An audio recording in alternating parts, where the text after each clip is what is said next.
Bayangkan, Anda memutar ulang waktu, bintang-bintang mulai mendekat satu sama lain, galaksi menyusut, ruang mengerut, waktu melambat, hingga akhirnya semuanya berhenti. Selama puluhan tahun, Big Bang dianggap sebagai awal mutlak segalanya, awal ruang, waktu, materi, dan energi.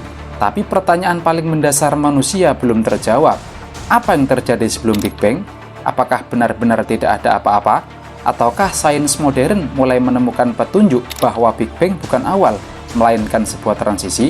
Dalam video ini, kita akan menelusuri jawabannya secara ilmiah berdasarkan bukti observasi, sejarah pemikiran kosmologi, dan teori fisika modern.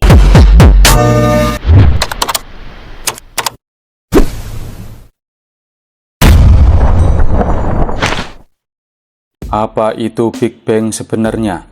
Pertama, kita perlu meluruskan satu kesalahpahaman besar. Big Bang bukanlah ledakan di suatu titik ruang. Big Bang adalah pengembangan ruang itu sendiri. Berdasarkan pengamatan astronomi, galaksi saling menjauh. Semakin jauh galaksi, semakin cepat ia menjauh. Radiasi latar kosmik adalah sisa panas alam semesta awal. Dari data ini, ilmuwan menyimpulkan bahwa alam semesta dahulu sangat panas, sangat padat, dan kemudian mengembang. Namun ketika kita menghitung mundur dengan persamaan relativitas Einstein, kita sampai pada satu kondisi ekstrim, yaitu kepadatan tak hingga, suhu tak hingga, waktu sama dengan 0. Titik ini disebut singularitas. Masalahnya, singularitas bukan penjelasan fisika, melainkan tanda bahwa rumus kita rusak. Apakah sebelum Big Bang itu masuk akal? Disinilah pertanyaan menjadi rumit. Menurut relativitas umum, waktu dimulai bersamaan dengan Big Bang. Jika waktu belum ada, maka secara teknis, kata sebelum tidak bermakna. Namun fisika modern tidak berhenti di relativitas Einstein. Kita tahu bahwa relativitas tidak kompatibel dengan mekanika kuantum. Dan justru pada kondisi ekstrem awal semesta, efek kuantum tidak bisa diabaikan. Artinya, singularitas kemungkinan bukan kondisi nyata. Ada fase fisika lain sebelum Big Bang klasik. Tapi fase ini belum sepenuhnya kita pahami. Dengan kata lain, Big Bang mungkin bukan awal segalanya, melainkan awal dari alam semesta yang kita kenal. Model ilmiah tentang sebelum Big Bang. Sekarang kita masuk ke teori-teori ilmiah serius yang diajukan oleh para fisikawan berdasarkan matematika dan konsistensi observasi. Yang pertama, model alam semesta siklis. Dalam model ini, alam semesta tidak bermula sekali. Ia mengalami siklus kontraksi dan ekspansi.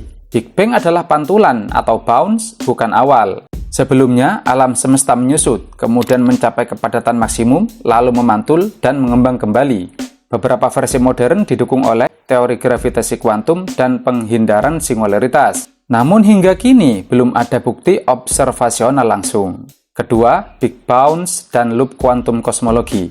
Loop kuantum kosmologi menyatakan bahwa ruang waktu bersifat diskrit seperti piksel, tidak bisa runtuh ke ukuran 0. Akibatnya, singularitas dicegah secara matematis, dan Big Bang digantikan oleh Big Bounce.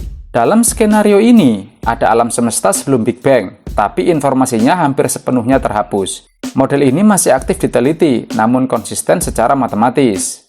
Ketiga, inflation dan quantum fluctuation. Teori inflasi menyatakan bahwa sesaat setelah Big Bang, alam semesta mengembang sangat cepat. Inflasi menjelaskan keseragaman radiasi latar kosmik. Beberapa versi inflasi mengarah pada eternal inflation, yaitu alam semesta terus-menerus melahirkan gelumbung semesta. Big Bang kita hanyalah satu episode lokal. Dalam skenario ini, sebelum Big Bang, berarti kondisi kuantum yang melahirkan ruang waktu kita. Namun, multiverse belum terverifikasi secara observasional. Keempat, hipotesis tidak ada sebelum. Sebagian ilmuwan mengambil posisi paling konservatif, yaitu Big Bang adalah batas pengetahuan fisika. Pertanyaan sebelum tidak bermakna secara ilmiah, tidak ada data untuk diuji. Ini bukan kelemahan sains, melainkan kejujuran metodologis. Bukti observasional. Apa yang kita punya? Sampai hari ini tidak ada bukti langsung tentang kondisi sebelum Big Bang. Yang kita miliki hanyalah radiasi latar kosmik, struktur galaksi, dan gelombang gravitasi yang masih terbatas. Namun para ilmuwan berharap pola anomali di radiasi latar kosmik, gelombang gravitasi primordium, dan eksperimen kosmologi presisi tinggi dapat memberi petunjuk tentang fase pra-Big Bang. Sains bekerja perlahan, bukan dengan kepastian instan. Apa jawaban jujurnya? Jadi, apa yang terjadi sebelum Big Bang? Jawaban ilmiah paling jujur adalah, kita belum tahu secara pasti. Namun, kita tahu satu hal penting, yaitu Big Bang bukan lagi dianggap awal mutlak. Singularitas kemungkinan bukan kondisi fisik nyata, dan alam semesta mungkin memiliki fase sebelumnya. Sains tidak menawarkan kepastian metafisik, tetapi pemahaman yang terus diperbaiki. Dan justru disitulah keindahannya. Karena setiap pertanyaan tentang asal-usul semesta bukan hanya tentang kosmos, tetapi juga tentang rasa ingin tahu manusia itu sendiri.